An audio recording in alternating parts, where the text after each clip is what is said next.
Children in the United States learned that Christopher Columbus discovered America in 1492.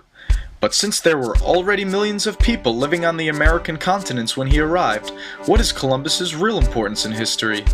This video will show what really happened during his voyages between two worlds and how they helped shape the world we know today. In 1451, Columbus was born in the Republic of Genoa. There he began his sailing career, but in 1477 he was hired as a merchant mariner for King John II of Portugal. Portugal was gaining power on the seas, colonizing Atlantic islands and establishing trade with African kingdoms. By the 1480s, they found out the Indian Ocean was on the other side of Africa.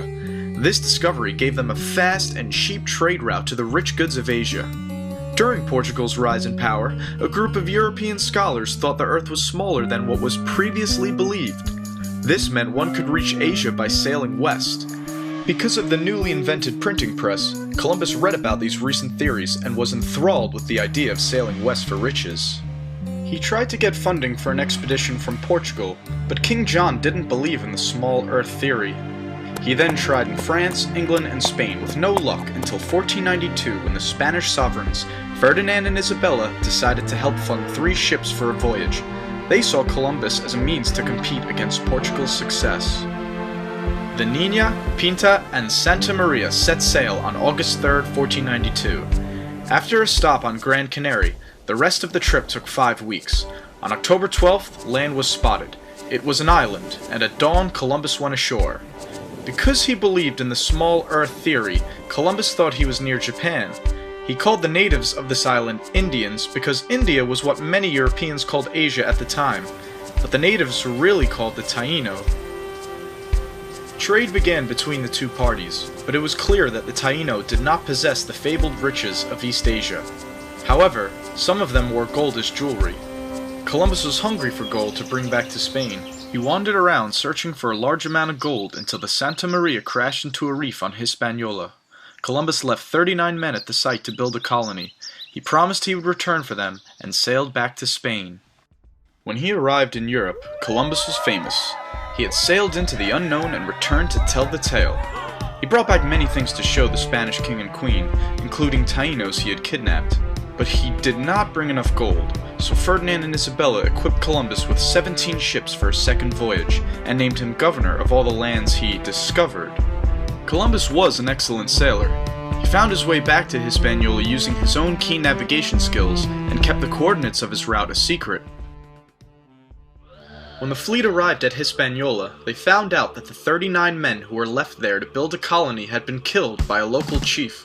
They also found out the same chief had lots of gold on his land. Columbus led a crew into his territory and found a gold quarry. The chief was angered by the arrogance of these invaders, and soon fighting broke out.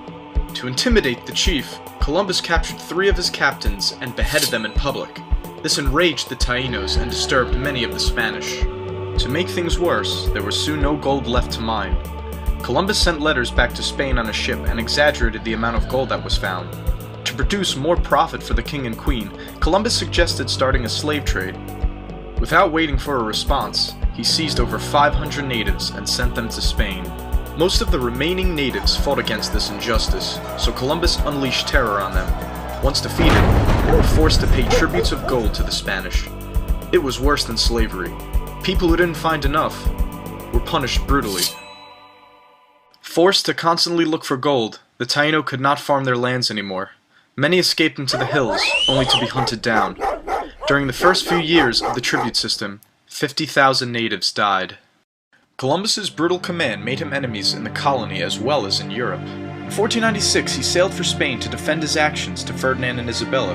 He left his brother Bartolomeo in charge of the colony until he returned. The king and queen listened to his defense and allowed him to return to Hispaniola in 1498. By now, the colony was a disaster. Bartolomeo was just as bad at governing as his brother was, if not worse. A rebellion had begun among the Spanish, and soon the king and queen sent a royal investigator to assess the situation. He put the Columbus brothers on trial. They were found guilty of numerous crimes against both the Spanish and the natives. The brothers were arrested and sent back to Spain. Christopher Columbus was no longer in charge of the New World. Now old and humbled, he was allowed one last voyage across the ocean, but he was not permitted to return to Hispaniola. He explored the Caribbean for 2 years before sailing back to Spain, where he died in 1506. We have learned that Columbus was ambitious, intelligent, and courageous, but he was no hero. His exploits in the colony were disasters for the native inhabitants, and their way of life was destroyed by his actions as governor. But his efforts led Europe to dominate the world through colonization and the expansion of kingdoms into empires. If Columbus did not succeed, someone else would have. But since his journey was the first to establish a link between the old world and the new, his name is remembered.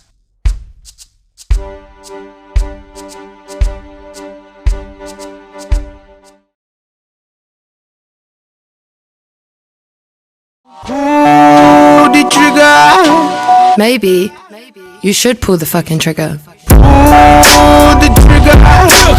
Nobody gonna do for you. Pull